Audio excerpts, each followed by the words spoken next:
Vamos a ver. Creo que nos quedamos por aquí en la clase anterior, ¿verdad? Estábamos haciendo el problema de un solenoide. Estábamos calculando el potencial en todos los lugares del espacio, tanto dentro y fuera del solenoide, ideal infinito. Y yo les platicaba de que hay dos métodos, ¿verdad? El método difícil y el fácil. El método difícil es hacerlo con la integral directa. Y el método fácil es hacerlo con el flujo magnético. Entonces, este ejercicio lo estamos haciendo de la forma fácil con el flujo magnético. Nosotros, la ventaja aquí es que cuando lo van a hacer con el método fácil, que es calculando flujo, ustedes tienen que conocer el campo magnético. No hay necesidad de que lo calculen en un problema, ¿verdad? Ustedes ya, como el campo ya está calculado, ustedes solo agarran el resultado. Ustedes conocen que el campo dentro es esto y fuera es cero. Entonces, lo único que van a hacer es aplicar lo que es la integral de flujo. Y después de esta misma integral, despejar para el potencial vectorial. La forma directa es esta, ¿verdad? Calculándolo directamente con la integral, pero en algunos casos es muy difícil. Ahora, hay que resaltar que en algunos casos la forma difícil, esta es la única forma, ¿verdad? Hay ciertos problemas donde hacerlo así es la única manera. Bueno, entonces nosotros ya habíamos llegado a este resultado en el interior del solenoide. Este resultado que obtuvimos acá es general, es válido para cualquier punto del espacio. O sea, lo que hice aquí fue despejé para el potencial vector. Recuerden que el flujo magnético se puede escribir en función de A o en función de B. En este caso, yo utilizo las dos formas, tanto en términos de A como en términos de B. Entonces lo dejamos planteado así, ¿ve? Y ahora procedemos a calcular el flujo en términos del campo magnético, porque el campo magnético es lo que conocemos, ¿verdad? Entonces nosotros lo que hicimos fue que en esa trayectoria cerrada, que es una circunferencia, en el área comprendida por la circunferencia, es donde pasa el flujo magnético. Esta circunferencia queda dentro del solenoide y es concéntrica. Entonces ustedes calculan el flujo magnético que pasa a través del área, lo hacen en coordenadas cilíndricas. Ahora, ¿cómo van a colocar la superficie? Siempre que ustedes van a calcular un flujo, tienen que colocar la superficie de tal forma que sea perpendicular al flujo magnético. Porque yo aquí pude haber colocado el círculo de forma vertical, ¿verdad? Pero el flujo sería cero. Entonces la superficie la colocamos siempre de manera perpendicular a las líneas de campo magnético. Y fíjense bien, o sea, aquí hay que tener presente de que al poner esta superficie así, horizontal, queda perpendicular al campo magnético, pero el potencial vector queda constante a lo largo de la circunferencia, porque el potencial vector siempre va a ser perpendicular al campo magnético. Entonces, el potencial vectorial A es constante a lo largo de la circunferencia. Va en la dirección de phi. ¿De acuerdo? Va en la dirección de phi. Entonces nosotros lo que hicimos fue calcular el flujo magnético usando el campo magnético en el interior. Integramos en el área de ese círculo de radio ρ y obtuvimos esto. Después este flujo lo sustituyo aquí en el resultado para el potencial vector. Se sustituye ese flujo y ya tendríamos el potencial vectorial dentro del solenoide. Queda en función de ρ. Luego, fuera del solenoide, el campo magnético es cero, pero el potencial no es cero, porque existe un flujo magnético. Si yo pongo otra vez la circunferencia, de manera que el solenoide queda en el interior, dentro de esta región que comprende la circunferencia roja, hay flujo magnético. Entonces, no podemos decir de que el potencial va a ser cero. Otra vez calculamos el flujo, solo que esta vez integramos de 0 a A. En vez de 0 a ρ, integro de 0 a A. Eso es lo que cambia aquí. Y de A a ρ, fíjense bien, integro de 0 a ρ, pero paso por A. A sería el punto intermedio, ¿verdad? porque es el radio del solenoide. Entonces yo integro en toda el área de la trayectoria roja, que es la trayectoria imaginaria. Integro de 0 a A, porque de 0 a A el campo magnético es 1 y de A a Rho el campo magnético es otro, es 0. Entonces el campo magnético me divide ahí, ¿verdad? Las integrales. En este caso es 0 porque el valor del campo es 0 y solo me queda esto. De manera que ya tengo el flujo, lo sustituyo y tenemos el potencial en el exterior del solenoide. Este método es bien fácil. Como ven ustedes, ¿verdad? Es bien fácil. No hay que resolver integrales difíciles. Lo que sí es que hay que saber ubicar esas superficies para calcular el flujo, ¿verdad? Y en algunos problemas no se puede utilizar este método. Porque para usar este método, ¿cuál es la clave aquí? Para poder usar este método, la clave es que el potencial vector A sea constante en la trayectoria de integración, en esta trayectoria C. Si ese potencial no es constante, no puedo usar este método porque no podríamos despejar, ¿verdad? Para A. Recuerden que, ¿cómo hicimos acá? Despejamos A de la integral. Sacamos A porque A es constante. Pero en algunos casos no vamos a poder hacer eso, ¿verdad? Entonces, la única forma en algunos casos es la integral directa. Cuando no podamos integrar, ¿verdad? A en una circunferencia o en un cuadrado, ¿verdad? Entonces hay que estar pendiente, ¿verdad? De la situación que se presente, porque en algunos casos no se puede usar el método del flujo. Bueno, entonces, aquí tenemos resumidos los potenciales dentro y fuera del solenoide. Dentro del solenoide, el potencial depende de Rho y fuera depende de 1 sobre Rho. En ambos casos, el potencial es variable. Yo les platicaba ayer, ¿verdad?, de que ustedes pueden comprobar estos resultados derivando, aplicando el rotacional de A. Si ustedes aplican el rotacional de A, tienen que llegar al valor del campo correcto. Por ejemplo, en el interior, ustedes aplican el rotor y llegan a esto. Es el campo magnético en el interior. Si aplican el rotor en el exterior, usan el potencial vector en el exterior, y aquí este Rho cancela este Rho, les queda la derivada de una constante y eso es 0. O sea que es correcto, ¿verdad? Los dos potenciales que obtuvimos son correctos. Ahora, acuérdense la transformación de norma. La teoría aquí es muy importante, ¿verdad? ¿Qué es lo que me dice la transformación de norma? ¿Se acuerdan? ¿Qué es lo que me dice la transformación de norma? Me dice que el potencial vectorial no es único, de que existen infinitos potenciales. Aquí, por ejemplo, fíjense bien, yo obtuve dos potenciales vectoriales, uno dentro del solenoide y otro fuera del solenoide. Pero estos potenciales no son únicos. Yo podría sumarle un término aquí a cada potencial y está correcto el problema. Si yo le sumo un gradiente de una función escalar,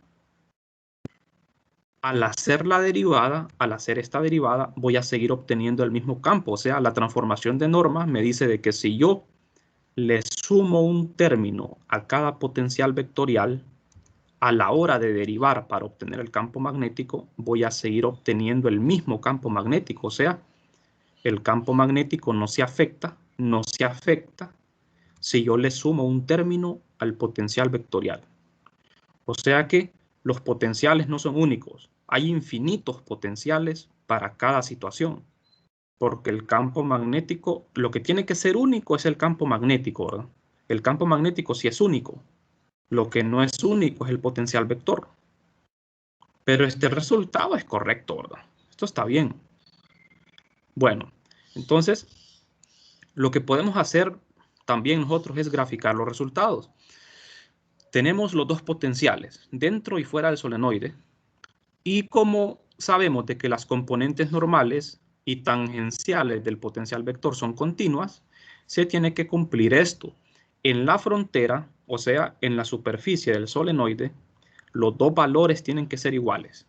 O sea que si yo evalúo aquí en estos resultados, ρ igual a A, en ambos resultados me tiene que dar lo mismo. Y es exactamente lo mismo. Esto es porque las componentes normales y tangenciales del potencial son continuas. ¿De acuerdo? Son continuas. Entonces tenemos que vale lo mismo. El potencial, la gráfica del potencial contra la distancia se observaría así. En el interior es una línea recta y en el exterior va decreciendo, va decayendo hasta que se hace cero, ¿verdad? En el infinito. Mientras que el campo magnético es diferente. Para un solenoide, en el interior el campo magnético es constante y en el exterior es cero. Bien, no sé si tienen alguna duda. Bueno, en el interior del solenoide nosotros tenemos una opción también de cómo calcular el potencial. La opción es utilizar esta fórmula. Esta formulita es válida solo cuando el campo magnético es constante. Y como en el interior del solenoide es constante, entonces yo puedo calcularlo haciendo uso de esto, que es todavía más fácil. Lo único que tengo que hacer es plantear el vector de posición, suponiendo que el origen de coordenadas está en el interior del solenoide. Entonces, un vector de posición que localiza un punto de campo en el interior es esto, en coordenadas cilíndricas. El campo magnético en el interior del solenoide es esto. Entonces, ¿qué hago? Un producto cruz, ¿verdad? Producto cruz del campo magnético con el vector de posición R, que localiza un punto de campo. Hacemos el producto cruz y llegamos a esto. Y este es el potencial en el interior. Es exactamente el que habíamos encontrado antes. Exactamente el mismo. Es exactamente este.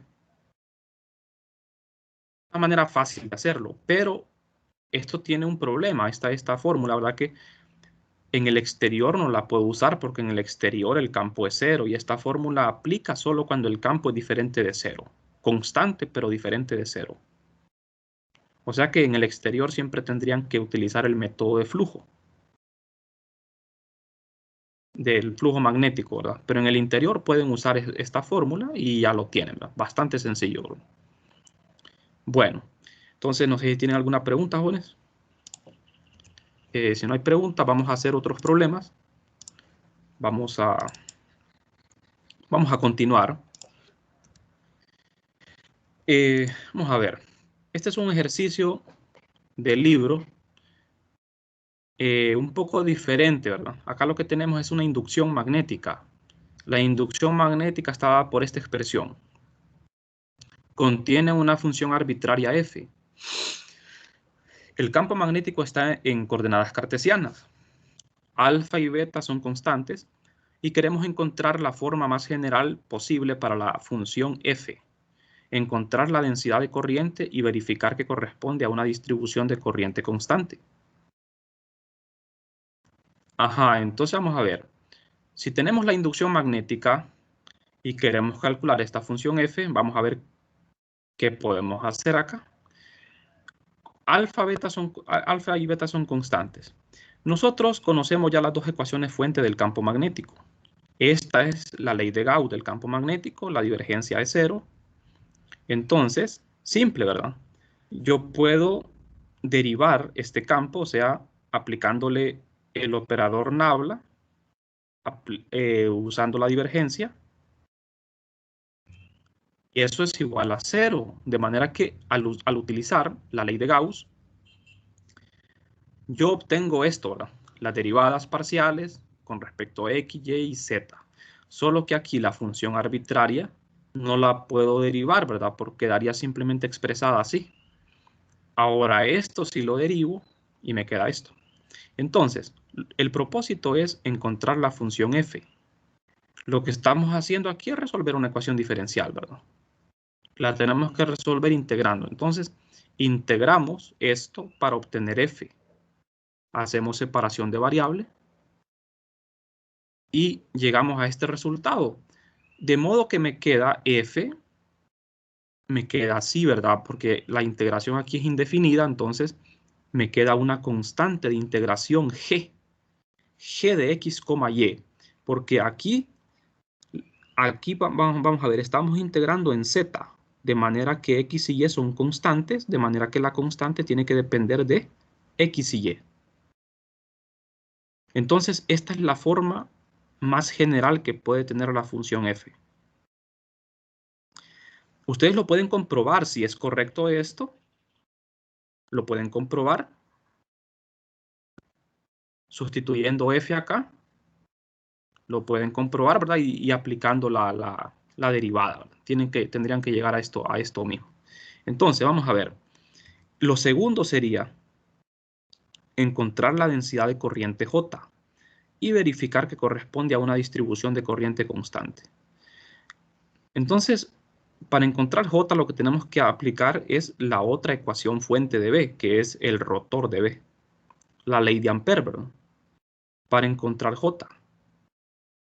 Y después verificar que corresponde a una corriente constante. ¿Cómo hacemos eso de que comprobar si es una corriente constante? ¿Se acuerdan qué requisito es el que se tiene que cumplir para que una corriente sea constante?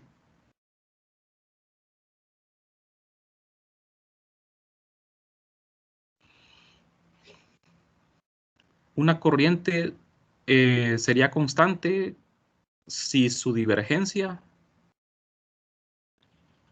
es cero, ¿verdad? O sea, la ecuación de continuidad. ¿Se acuerdan de eso? Las corrientes estacionarias o constantes es las que verifican esa propiedad, ¿verdad? De que la divergencia de J sea nula. Entonces aquí primero calculamos J. Fácil, la ley de Ampère en forma diferencial. Otra vez una ecuación diferencial. Otra vez tenemos una ecuación diferencial.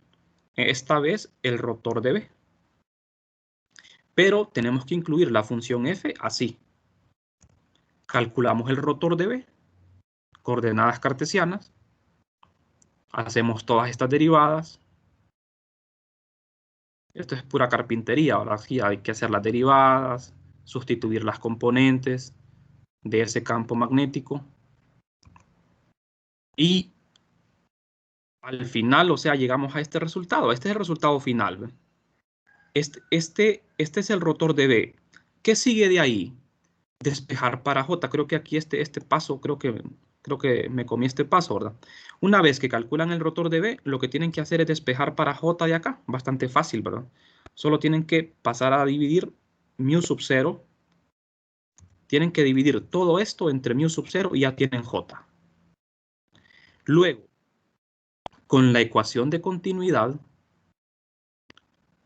verifican que J sea una corriente constante. Si J es una corriente constante, se tiene que cumplir de que la divergencia de J sea cero, o en otras palabras, que la derivada parcial de la densidad con respecto al tiempo sea cero. Esto es una corriente constante o estacionaria. Entonces, ¿qué sucede acá? ¿Qué es lo que estamos haciendo? Vamos a ver. Sustituyo J por el rotor de B. J es igual al rotor de B.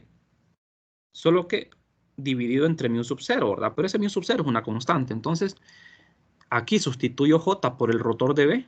Y como el rotor de B ya lo calculé, le aplico la divergencia.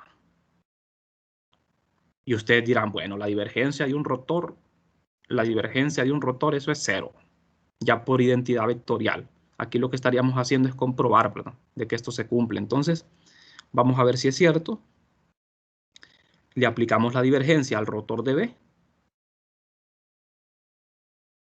Y llegamos a esto, miren. Esto que tengo aquí se llama diferencial exacta. Es la segunda derivada parcial de G con respecto a X y Y. Y acá tengo lo mismo, solo que cambia el orden de las derivadas. Miren, aquí la primera derivada es con respecto a X, acá la primera es con respecto a Y. Pero no sé, ustedes ya llevaron ecuaciones diferenciales, ustedes ya saben algo, ¿verdad?, sobre diferenciales exactas. Entonces, aquí el orden, hay un teorema que dice que el orden no importa. Esto es cero. No importa el orden aquí, esto es cero. Entonces se comprueba que J es una corriente constante porque la divergencia nos dio 0. No sé si tienen alguna pregunta. Como ven ustedes, estos problemas son más que todo pura carpintería, ¿verdad? Estar haciendo cálculos, pero lo que sí se tiene que manejar aquí son esos conceptos, ¿verdad? De qué es una corriente constante y cómo hacer las demostraciones, ¿verdad? Cuando me piden encontrar J, saber qué ecuación voy a usar. Aquí usamos ecuaciones diferenciales. El problema se trata de resolver ecuaciones diferenciales, ¿verdad? En algunos problemas se trata de integrar. Por ejemplo, cuando me piden un potencial vector, yo tengo que integrar para obtenerlo. Aquí lo que hicimos fue resolver ecuaciones diferenciales. Bien. Vamos a pasar a otro ejercicio. Este problema es... vamos a ver... No lo vamos a hacer, una demostración. Esto no lo vamos a hacer. Vamos a pasar a este. No me interesa tanto eso, ¿verdad? Porque para fines de evaluación, ¿verdad? Es mejor este tipo de ejercicios. En este problema, vamos a ver que es un problema aparentemente bastante difícil, bastante complejo. Es un problema de una hélice. Es como un solenoide. Este sería un solenoide no ideal, porque es una hélice. Las vueltas de este solenoide están inclinadas con respecto a la horizontal, un ángulo alfa. Entonces, el problema es bien difícil de resolver. Por esa razón, en el ejercicio únicamente se me pide calcular la componente axial del potencial vectorial. Componente axial se refiere a la componente Z. O sea, el potencial vector y el campo magnético de una hélice tienen componentes X, Y, Z. Y las integrales son bien difíciles. Pero la integral en Z es bien sencilla, entre comillas, perdón. Es más fácil de resolver, entonces solamente se me pide la componente Z, que es la axial. Así se le llama en simetría cilíndrica, la componente Z se le llama componente axial. Entonces, tenemos una hélice. Se enrolla un alambre en forma de hélice con ángulo de inclinación alfa sobre la superficie de un cilindro de radio A, de modo que se forman n vueltas completas. Si el alambre conduce una corriente I, demostrar que la componente axial del potencial vectorial producido en el centro de la hélice es esto. O sea, vamos a calcular el potencial vector justo en el centro de la hélice, donde Z valdría 0, ¿verdad? Estamos en el centro, todavía lo estamos haciendo más fácil. Tenemos que demostrar esto. Esta sería la componente axial. Aquí muchos estudiantes se pierden en estos problemas porque se ponen a resolver toda la integral. Y la única integral que tienen que resolver es la componente Z. Eso se llama componente axial. La componente X y Y no es que sea 0, sino que no la vamos a resolver porque son bastante difíciles de resolver, ¿verdad? Entonces, queremos demostrar que este valor es el mismo que aquel producido por una corriente I en un alambre de la misma longitud del cilindro en dirección paralela al eje Y sobre la superficie exterior del cilindro. Mostrar por qué tiene que ser así. Bueno, enfoquémonos en esto, en hacer esa demostración. Entonces, aquí solo tengo una parte de la hélice. Entonces, lo que tenemos que hacer nosotros, fíjense bien, vamos a calcular un potencial vector. No lo podemos hacer con el método de flujo. Hay que aclarar eso desde el inicio. Este problema solo se puede resolver mediante el método directo, que es utilizando la integral del potencial. ¿Por qué razón no se puede usar el método de flujo aquí?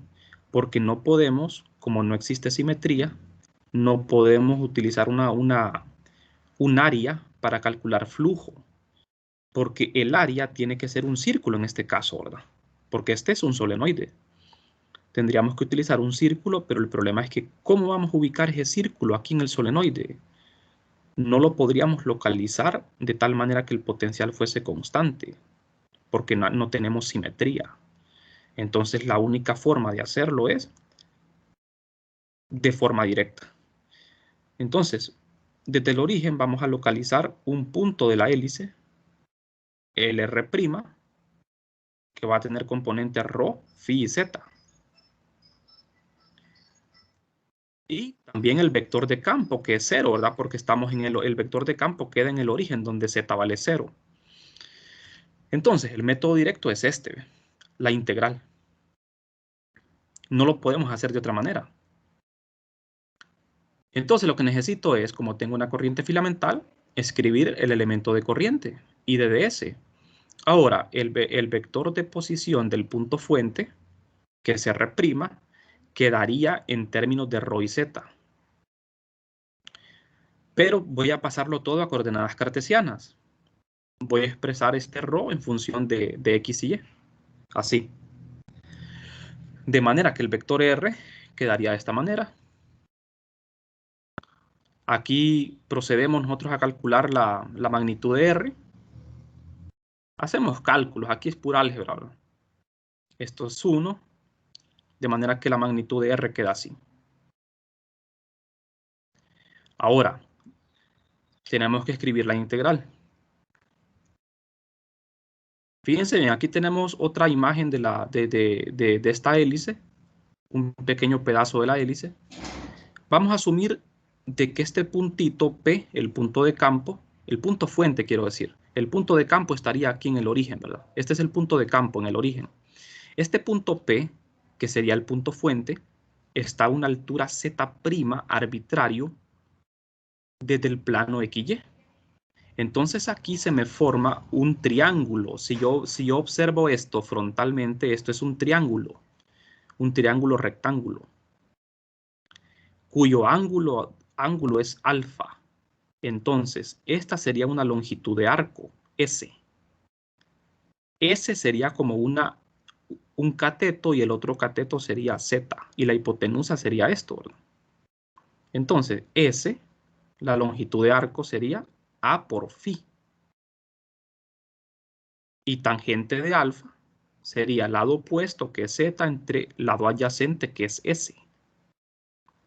¿Por qué estoy haciendo esto? Porque necesito, fíjense bien, la integral es de una sola variable. Es una integral simple. No puedo tener más de una variable en la integral. Y según esto, según lo que yo tengo planteado aquí en el problema, voy a tener más de una integral, más de una variable de integración, ¿verdad? Tendría la variable phi y la variable z. Z' y phi' son variables. Entonces yo solo voy a integrar en una variable. Por esa razón me conviene escribir z' en función de phi para tener una sola variable. Eso es lo que vamos a hacer acá, ¿ve? Con ese ángulo alfa que me da el problema. Tangente de phi es esto. Aquí tengo las dos variables, z' y phi'. Entonces z' lo despejo, me queda A por phi, tangente de alfa. El d de z' es esto. Derivo, uso la regla de la cadena. Recuerden que tangente de alfa es constante porque el ángulo alfa es constante, no se deriva. Me queda esto. El d de s' es esto, en forma general. Pero el d de ρ es 0 porque el radio no cambia, ¿verdad? El radio se mantiene constante. Me queda así, en términos de d de phi y d de z. Pero como ya tengo quién es el d de z', lo sustituyo acá. Y todo queda en función de phi. ¿Ve? Eso era lo que queríamos hacer con esta relación de la tangente. Que todo quedara en función de una sola variable. Porque la integral es simple. Entonces aquí ya tenemos la integral. Fíjense bien, en el integrando tengo tres componentes, x, y, z, tres integrales, x, y, z, pero el ejercicio me dice, calcule la componente axial, o sea, z. Por eso solo integro en z. Las otras dos no las hago. No es que sean cero. Estas integrales no se hacen cero. Pero serían integrales un poco más complicadas, ¿verdad? Para resolverlas. Entonces no las vamos a resolver. Solo resolvemos en z. De manera que integramos de phi sub 1 a phi sub 2. Aquí los límites de integración son un poquito complicados, ¿verdad? De ver. Aquí ustedes tienen que hacer estos problemas de nuevo, ¿verdad? Para que tal vez le puedan entender. La componente z, entonces me quedaría así. Los límites serían desde menos npi hasta npi. ¿Quién es n? El número de vueltas del solenoide. Aquí como estamos integrando, fíjense, estamos integrando en la figura, el punto de campo está justo en la mitad del solenoide. Entonces, debajo de este punto está la mitad de vueltas y encima la otra mitad de las vueltas. Por esa razón, integramos desde menos npi hasta npi. Estamos abarcando todo el solenoide, todas las vueltas. ¿De acuerdo?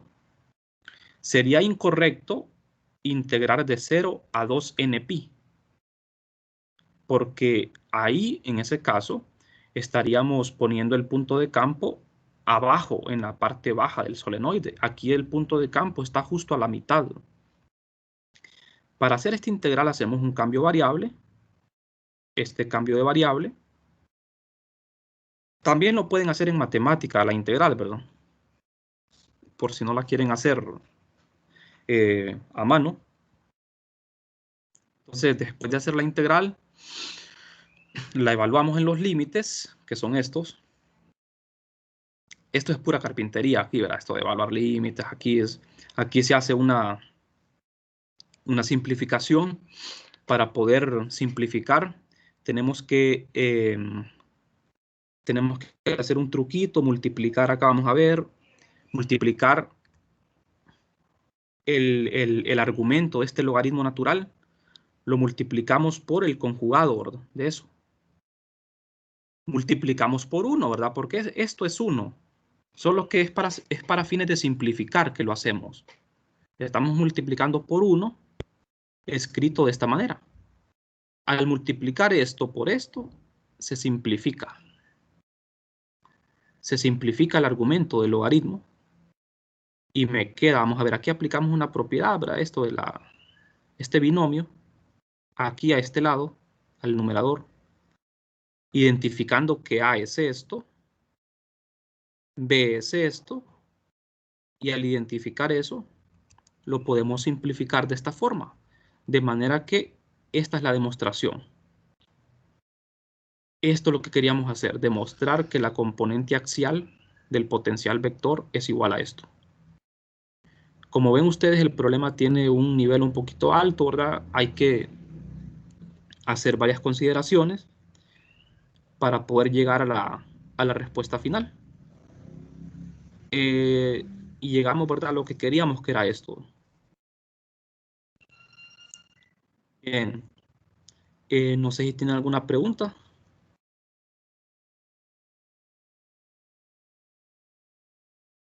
Podemos avanzar, ¿verdad? Si no hay preguntas.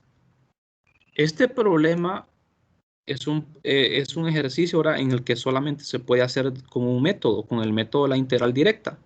Ya, por ejemplo, este ejercicio es el de un cilindro infinitamente largo. Este problema sí lo podemos hacer con el método fácil, con el flujo.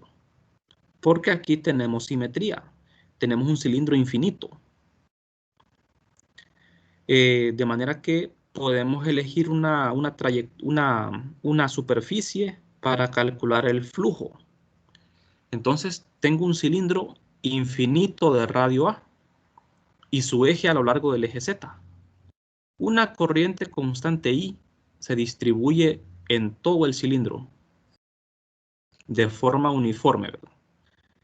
La corriente va en Z positivo y queremos utilizar 1623 para encontrar el potencial vector en todos los lugares del espacio. Si se expresa A fuera del cilindro en la forma 1633, ¿cuál es el valor de A sobre el eje Z? En la clase anterior yo les expliqué que tanto fuera de un cilindro como de una línea, el potencial ya lo tenemos, ¿verdad? Es el que les mostré en la clase anterior. Entonces aquí vamos a agarrar ese resultado nada más para hacer el problema un poco más fácil. Vamos a ver. Este problema lo podemos resolver de las dos maneras. el método difícil, que es la integral directa, es esto, o el método fácil, calculando el flujo. De tres maneras más bien, ¿verdad? Tres maneras. Podemos usar la ecuación diferencial también. El rotor de A es igual a B. Podemos resolver esta ecuación diferencial, podemos usar el método del flujo o podemos usar la integral directa. Hay tres maneras de hacerlo. Entonces lo vamos a resolver mediante los dos primeros métodos, que son los más fáciles. Estos dos, ¿verdad? Entonces, el primer método sería calculando flujo magnético. Aquí primero calculamos B con la ley de Ampère para ese cilindro infinito. Después calculamos el flujo magnético, tanto fuera como dentro del cilindro. Después encontramos el potencial con esta integral, que también es la integral de flujo. Pero aquí es donde yo les digo que se necesita simetría, porque para poder despejar A tiene que ser constante en la trayectoria de integración. Entonces, igual que en el problema del solenoide, tenemos dos regiones, dentro y fuera del cilindro. Primero está dentro del cilindro, ρ menor que A. El primer paso sería usar la ley de Ampère para encontrar B. Si ustedes no quieren, ¿verdad? Pueden ahorrarse el trabajo de encontrar B, porque ya encontramos B para un cilindro infinito. Ustedes ya saben cuál es, ¿verdad? El resultado. Pueden agarrar el resultado y calcular de un solo el potencial vector, ¿verdad? Si ustedes quieren calcular el campo magnético en el interior del cilindro con la ley de Ampère, fácil. Eligen una trayectoria amperiana en el interior. La trayectoria amperiana es una circunferencia imaginaria de radio ρ menor que A, concéntrica con el cilindro, de manera que el campo magnético es constante en toda la circunferencia. Yo sé por la regla a la mano derecha que el campo magnético va a ir en la dirección de phi positivo. Y como sé también de que el potencial vector es perpendicular a B, el potencial vector va a ir en Z. Esto es todo lo contrario al solenoide, ¿verdad? En el solenoide el campo magnético va en Z y el potencial va en phi. Aquí es al revés. Aquí el campo magnético va en phi y el potencial va a ir en Z. Entonces, la ley de Ampère, cálculo B. B es esto. No hace falta hacer cálculos porque ustedes ya saben saben qué hacer aquí, ¿verdad? Entonces, el campo magnético en el interior del cilindro es esto. Ahora, en esta misma región, aquí tengo un círculo en el interior de este cilindro. Pero fíjense bien, aquí la gran pregunta, ¿me sirve esta región para calcular flujo magnético, sí o no?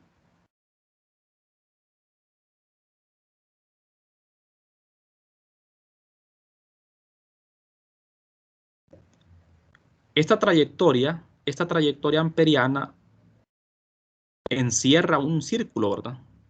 Un círculo, un área. ¿Puedo calcular el flujo a través de esta área, sí o no?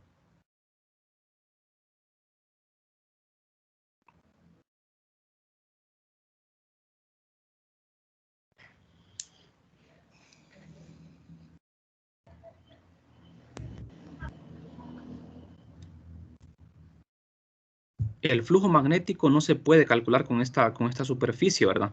Porque la superficie tiene que ser perpendicular al flujo. Esta superficie no me sirve para calcular flujo magnético. Tiene que ser otra superficie. La superficie que vamos a elegir en este caso es un rectángulo imaginario, de tal manera que el rectángulo lo vamos a colocar vertical, porque el flujo magnético, el campo magnético va en la dirección de phi. El campo magnético en la mitad de este cilindro, en la mitad derecha, el campo magnético está entrando a la pantalla y en la mitad izquierda el campo magnético está saliendo de la pantalla. Entonces, una superficie que atraviese B tiene que ser vertical, tiene que estar de forma vertical, tiene que estar así, ¿ve? Esta superficie rectangular se encuentra en el plano ZY, de manera que el campo magnético está entrando en esta superficie. está entrando. ¿Por qué un rectángulo y no una circunferencia? ¿Por qué será? ¿Por qué será que en vez de una circunferencia pongo un rectángulo?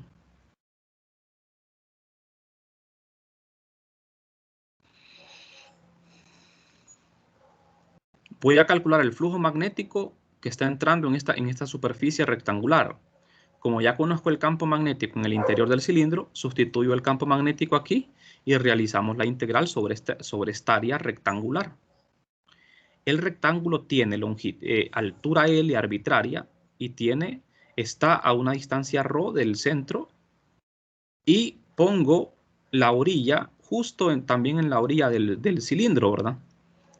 Esta es una costumbre a la hora de encontrar potenciales, que el área rectangular se coloca de esta forma. Yo la puedo colocar también aquí en el origen, ¿verdad? No hay problema, la puedo colocar acá, pero se elige mejor esta manera. Tradicionalmente así se acostumbra, para que no tengamos problema con eso de la... Si ustedes la colocan aquí justo en el eje, el rectángulo, les va a quedar un problema al final, ¿verdad? Ahí van a ir aprendiendo ustedes con la práctica por qué razón no se puede. ¿Se acuerdan ustedes en 321 cuando calculaban campo, el potencial electrostático, ¿verdad? Que ustedes integraban desde el infinito hasta un punto en el interior de un objeto. Aquí prácticamente es lo mismo. Vamos a integrar desde el infinito hasta un punto en el interior del objeto. Pero ese punto en el interior no tiene que ser el origen de coordenadas. Tiene que quedar arbitrario. Solo que aquí vamos de adentro hacia afuera. Vamos de adentro hacia afuera. Entonces, el diferencial de área perpendicular a esta superficie rectangular, todo tiene que estar en cilíndrica, perdón. El campo magnético está atravesando este rectángulo, está entrando. Definimos unos puntos, 1, 2, 3, 4, las esquinas de este rectángulo, 1, 2, 3, 4. Vamos a recorrer este rectángulo en sentido horario. ¿Por qué en sentido horario? Para que el diferencial de área me quede paralelo a B. Eso solo se hace para evitar un signo menos, ¿verdad? Porque si usted lo elige al revés, le va a quedar negativa la integral. El potencial vector ya sabemos de que va a ir en Z, porque tiene que ser perpendicular al campo magnético. La pregunta, ¿por qué un rectángulo? ¿Por qué no un círculo? Si yo pongo un círculo aquí está bien, ¿verdad? Porque habría un flujo magnético. Lo que pasa es que elijo un rectángulo porque para poder despejar el potencial vectorial de la integral, ¿de cuál integral? De esta, ¿verdad?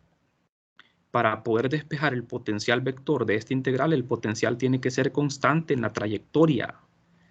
Y esa trayectoria tiene que ser un rectángulo, porque el potencial va a ir en Z. Entonces, en estos lados verticales el potencial va a ser constante. Y en los lados horizontales va a ser 0, porque el diferencial de ds se va a cancelar con el potencial vector, ¿verdad? Entonces, por fuerza, la superficie tiene que ser rectangular. Si fuese una circunferencia, no se podría despejar A, porque A tendría un valor diferente en cada punto de la circunferencia. ¿De acuerdo, ¿verdad? Entonces, lo que sigue ahora es realizar la integral. Como ven acá, el potencial vector en los lados verticales va a ser constante. Y vamos a utilizar, fíjense bien, para el flujo magnético hay 3 formas de hacerlo. Esta y esta. En términos de B, en términos de A. Entonces aquí me interesa primero calcular flujo, ¿verdad? El flujo magnético lo calculo con esta porque conozco el campo magnético.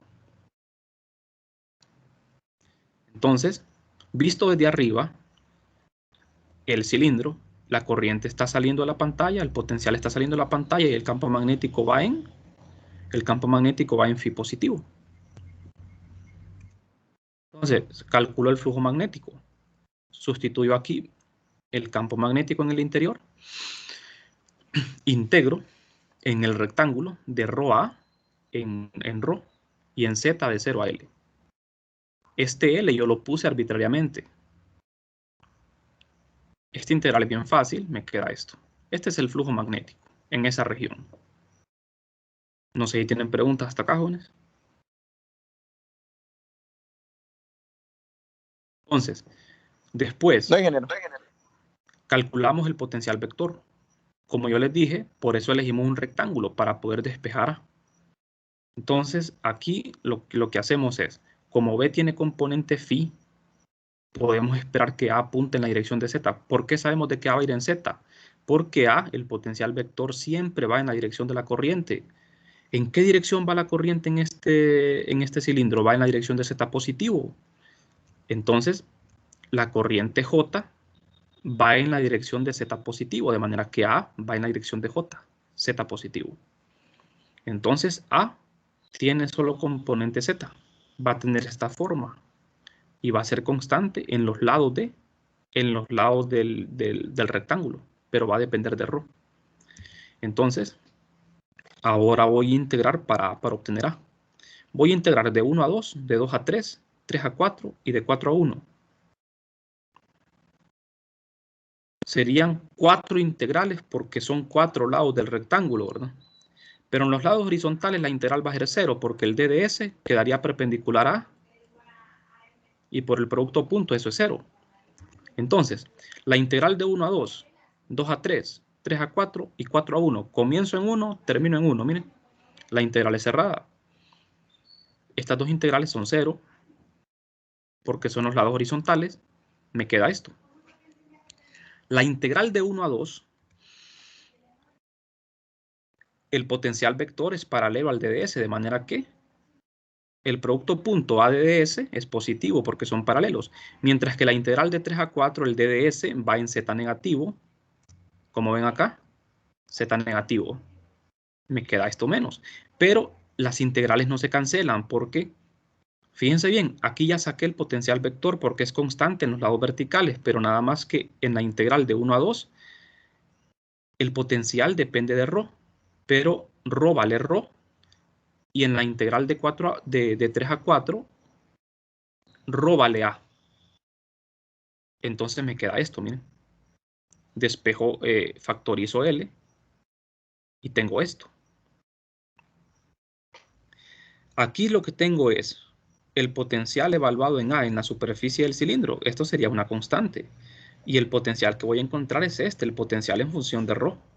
Entonces, fácil. ¿Qué hago ahora? Igualamos los flujos. El flujo magnético ya lo calculamos. El flujo magnético es esto. Entonces, ahora lo que tengo que hacer es igualar los flujos, ¿verdad?